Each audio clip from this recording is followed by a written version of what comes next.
Hey, welcome to today's episode of the Hive with Us podcast. I'm your host, Daniel Martinez. Today I have a special guest returning, Mr. Kevin Amolsch. If you have not seen the other episode, go check it out. I believe it's episode 271. Please go check it out. It's a good episode. We talk about a lot of bank financing and the financial side of real estate. I believe the episode is called Get Your Money Out of Wall Street into Main Street. So please go check it out. Today we're doing a deal breakdown. Kevin, what is your cool, interesting story? Yeah, Daniel, first of all, I want to say thank you so much for bringing me back on. I had such a great time with that first podcast we did together. So I appreciate you bringing me back on. So the story, we talked a lot about financing and the last one. So this one doesn't really have to do with financing, but it's a really fun strategy that I used and implemented to buy a mountain house for my own family to use in Summit County in Colorado. So it's a great location right on the lake on Lake Dillon in Dillon.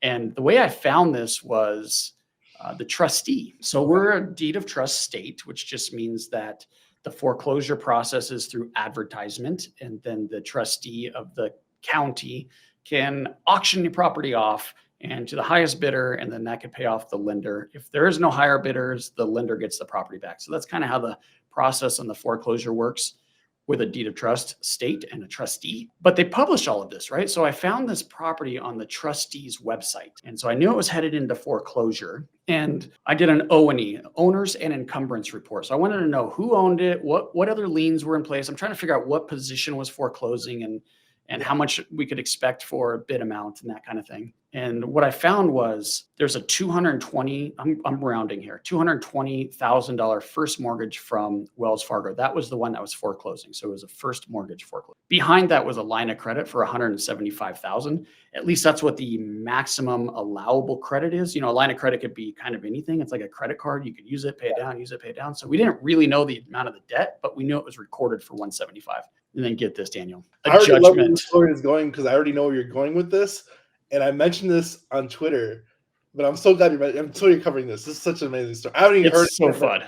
Okay, go ahead. I don't want to interrupt you anymore. So there's a third position lien on the property, but this is a judgment. So a judgment would be there's a lawsuit between two parties, and the winner of it gets a judgment, and then they recorded it against the property. The judgment, Daniel, was $64 million.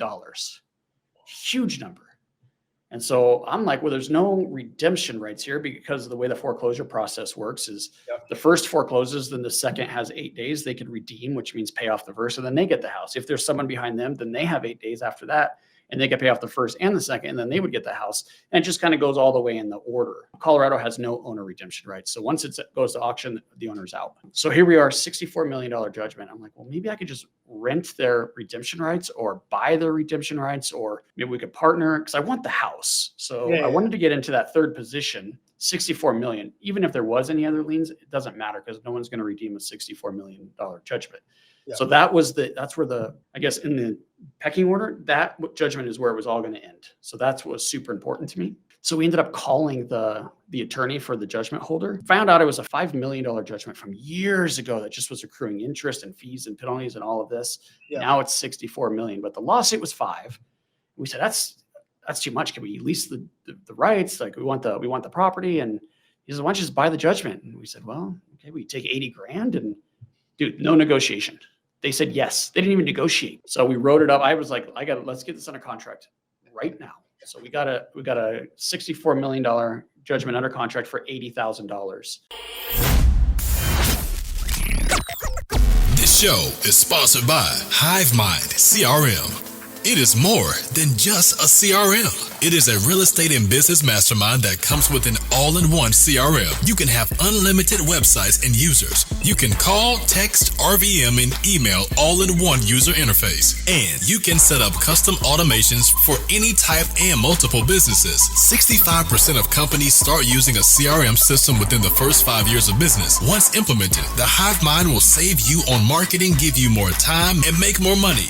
One of our users had his first $100,000 month using our system in June. We want to see you automate and accelerate your business. Text us at 210-972-1842 for future meetings, and of course to get our $1 course on how to make more than 6 figures on one land deal. You can schedule your free demo today at hivemindcrm.io.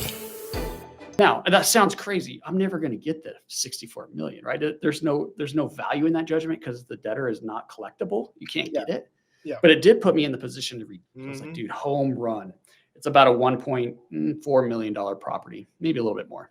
221st, 175 my investment of 80 grand. That's the order. Well, it turns out the guy didn't let it go to foreclosure. He brought up all the back payments with Wells Fargo. So now it's not in foreclosure. They call it curing. He cured the loan. He didn't even know I owned this judgment. So then now my strategy is blown up. I can't redeem because there's no foreclosure. So now I have to foreclose from a judgment in a third position. So we start the foreclosure process. We start negotiating with the owner. There's homestead rights. Now you waive homestead rights when you sign a mortgage or a deed of trust, which just basically means the government's going to protect a certain amount of your equity. And so I had no waiver there. So I had to pay him his homestead rights, which was $105,000. So now the 221st, 175 second, 105 homestead, and then I can get the property. Good news is he did decide to negotiate with me. He tried to defend the foreclosure. It did not work. He deeded me the house for the $105,000 homestead if I agreed to forgive the $64 million judgment, which is exactly what I was going to do anyway. I'm never going to collect on that. So I forgave the judgment and we ended up getting the house deeded to us. One little cherry on top here though, when I go to get the payoffs for all the lenders, that line of credit was only about 50 grand drawn on. So $175,000 line of credit. He actually only owed 50. So pretty sweetheart deal. We totally remodeled the entire thing. And now we're in a beautiful vacation home in Summit County for under 600,000. It's worth more than twice that.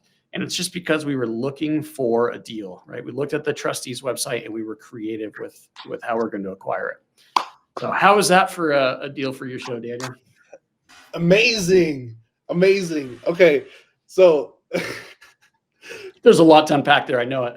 No, it's you structured it perfectly. So like on Twitter, literally 2 weeks ago, somebody posted on Twitter there was $200 million going to auction, and I tweeted there's a place to get those deals cheaper than what they're going at auction, and people were like dumbfounded, and I'm like, I'm not answering this question. Yeah, I'm not going to answer this. Like, don't let it go to auction. That's right.